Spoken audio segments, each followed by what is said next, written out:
మీరు వచ్చినప్పుడు 50 years back NT Ramarao గారు, అక్కినేని నాగేశ్వరరావు గారు ఎంత రెమ్యునరేషన్ తీసుకునేవాళ్ళు? అంటే ఆయన చెప్పడం, నాగేశ్వరరావు గారు నేను ఒక సందర్భంలో చెప్పారు, 10 సంవత్సరాలు అయినప్పుడు కూడా 10 సంవత్సరాలు అయింది, ఇంతవరకు 1,00,000 నేను కళ్ళార చూడలేదు అని చెప్పి కూడా ఒక సందర్భంలో చెప్పారు.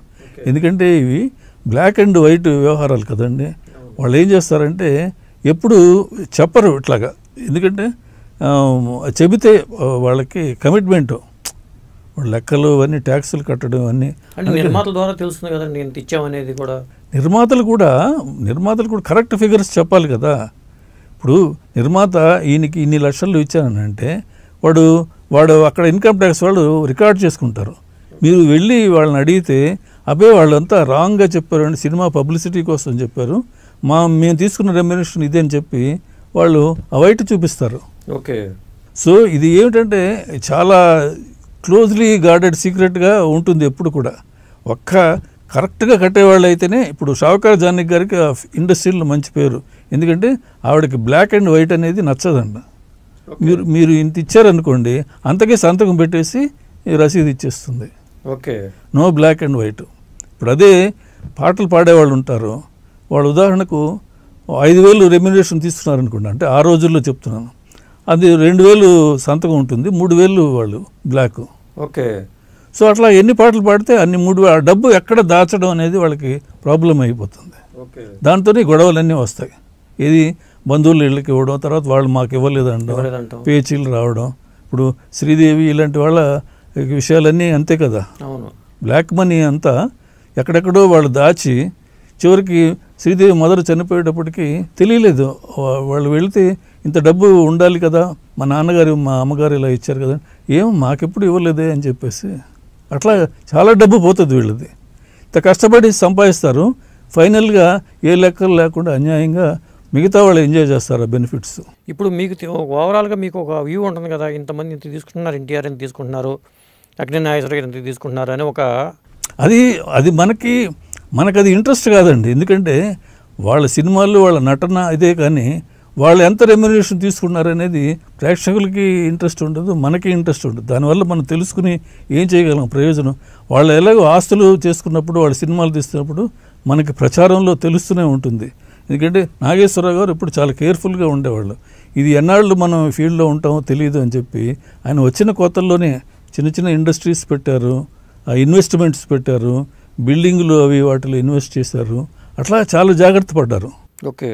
సో అట్లా ప్రతి వాళ్ళు కూడా, అంటే ఇప్పుడు ఆ రోజుల్లో వాళ్ళ సంగతి చెప్తున్నాను. ఇప్పుడు కొంతమంది వచ్చింది మనం జల్సా చేద్దామనే వాళ్ళు చివరికి మిగుల్చుకోలేక అవస్థలు పడ్డవాళ్ళు ఉన్నారు. ఇలాగా జాగ్రత్త పడి భవిష్యత్తు గురించి ముందుగానే ఆలోచించి, ఎన్టీఆర్ గారు అయితే చాలా జాగ్రత్త ఆయన. ఓకే. పైసలు విషయంలో ఆయన ఎంత అంటే, ఆయన సినిమాలు తీసేటప్పుడు ఎప్పుడో ఇంతకుముందు సినిమా తీస్తే ఒక వస్తువు అక్కడ జాగ్రత్తగా ఉన్నారని స్టోర్ రూమ్లో ఉందనుకోండి, మళ్ళీ అదే కావాల్సి వచ్చినప్పుడు అది గుర్తుపెట్టుకుని ప్రొడక్షన్ మేనేజరు మళ్ళీ ఇది కొందామనంటే, కొనడం ఎందుకురా, అప్పుడు ఆ పిక్చర్ కొన్నాం కదా, అది అటక మీద పలానా చోట ఉంటుంది అని చెబితే వీడు వెళితే అక్కడే ఉండేది. ఓకే. అంత జాగ్రత్తగా ఆయన. అంటే ఎన్టీఆర్ గారు అది నచ్చితే జాగ్రత్త చేసేవాళ్ళు అని అంటారు. నచ్చితే కాదు, విలువైనది. ఇప్పుడు ఒక చిన్న వేములవాడ భీమకు రావి కొండలరావు గారు చెప్పారు ఒకసారి మాటల సందర్భంలో, ఆయన అందులో యాక్ట్ చేశారు. వెండి పొడి డబ్బా అట, అది ఆ సినిమాకి అవసరం వచ్చింది.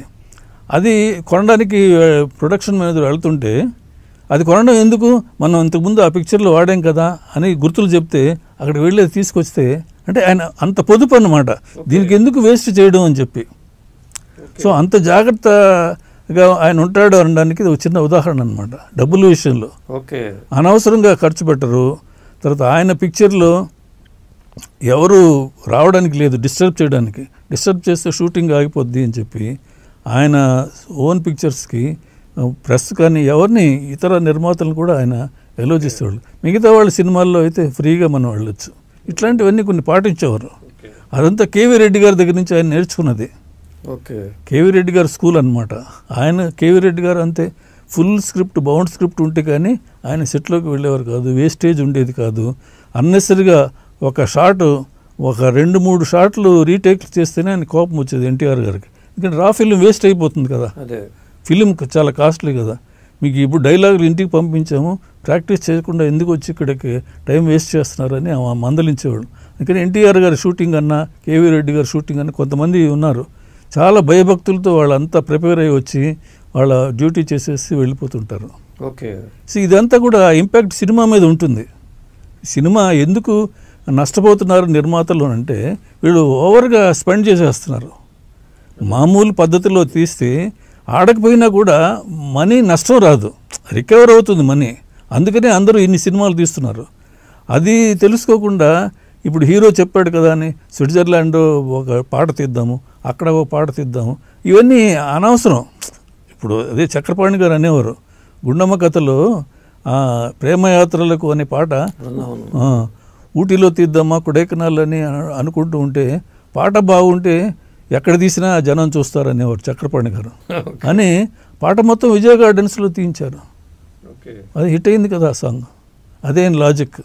అంటే అక్కినేని నాగేశ్వరరావు గారు తన సినిమాల పాటలకి ఎక్కువ డ్రెస్సులు కావాలనే వాళ్ళట అందరూనండి. అప్పుడు అంటే ఇప్పుడు వాళ్ళు మరీ అన్రీజనబుల్. ఇప్పుడు నాకు ఒక అమితాబ్ బచ్చన్ గారు ప్రొడ్యూసర్ ఒక ఆయన చెప్పాడు, అది మరీ వినగానే చాలా దారుణం అనిపించింది. ఆయన ఒక సీన్లో ఒక సూట్లో రావాలంట. ఆ సూట్ ఏ కలర్ సూటు అని చెప్పేసి మరి ఆయన వేసుకుంటాడు కదా, ఆయనకు నచ్చాలి కదా. అంటే ఆయన అడిగారంట. ఇప్పుడు నేను అది ఆలోచించే మూడ్లో లేను, ఒక 10-12 వేరు రంగుల్లో సూట్లు కుట్టించండి, అది తీసుకొస్తే అందులో ఒకటి సెలెక్ట్ చేసుకుంటాను. చూడండి అది. అంటే ఆయన హైట్కి సూట్ కుట్టిస్తే ఒక సూట్ ఎంత ఖరీదు అవుతుంది. ఆ 10 కుట్టిస్తే అందులో ఒకటే సెలెక్ట్ చేస్తాడు, మిగతా 9 ఎవరికి ఉపయోగపడవు కదా. అయినా కూడా వాళ్ళు పట్టించుకోరు.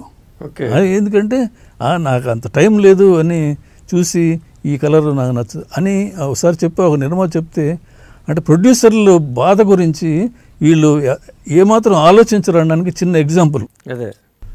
ఈ విధంగా చూస్తే ఇక ఎంతో చెప్పుకోవాలి. ఎందుకంటే ఇప్పట్లో వాళ్ళంతా ఈ క్యారవాన్లు కూడా వచ్చేవాళ్ళు, వాళ్ళందరికీ వీళ్ళు నిర్మాతే ఖర్చులు పెట్టుకోవాలి.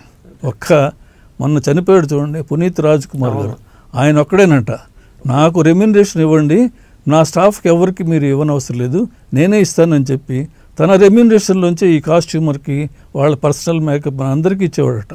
ఓకే. అది చాలా రేర్ క్వాలిటీ. అందరూ ఆయన చనిపోయినప్పుడు ఎంతగా ఇండస్ట్రీ బాధపడిందంటే ఇలాంటి మంచి క్వాలిటీస్ ఆయనలో ఉన్నాయి, మిగతా వాళ్ళు లేవు. ఎవరికి వాళ్ళు నిర్మాత దగ్గర నుంచి దోచుకుందామనే ధోరణిలోనే ఆలోచిస్తారు. ముఖ్యంగా ఈ హీరోయిన్లు వస్తారు చూడండి, అక్కడ బాంబే నుంచి వాళ్ళు నాట్ లెస్ దాన్ 7 to 8% కూడా వచ్చేవాళ్ళు. వాళ్ళందరికీ కూడా ఫ్లైట్లో, అది కూడా బిజినెస్ క్లాసు, 5 star హోటల్, ఈమె ఎక్కడ ఉంటే వాళ్ళు అక్కడ ఉండాలి. అందరూ అంతే, 7-8 తక్కువ ఉండరు. ఆ ఖర్చులన్నీ కూడా నిర్మాత మీద పడతాయి. మరి ఎంత ఖరీదు, ఎంత కాస్ట్లీగా అవుతుంది చూడండి. వాళ్ళు ఒక్కరి గురించే ఇలా ఉంటే మరి హీరో ఉంటాడు, ఇంకా పెద్ద పెద్ద వాళ్ళంతా ఉంటారు. మరి వాళ్ళ ఖర్చులన్నీ ఎంతగా ఉంటాయి, కాస్ట్ ఆఫ్ ప్రొడక్షన్ పెరిగిపోతుంది అంటే ఇట్లాగే. ఇది బిగినింగ్ నుంచే ఇవి కానీ వాళ్ళు రిస్ట్రిక్ట్ చేసి కంట్రోల్ చేయగలిగి ఉంటే ఇంత సమస్య వచ్చేది కాదు. ఇలాంటి ఇంట్రెస్టింగ్ వీడియోస్ కోసం తప్పకుండా మా ఛానల్ని సబ్స్క్రైబ్ చేయండి.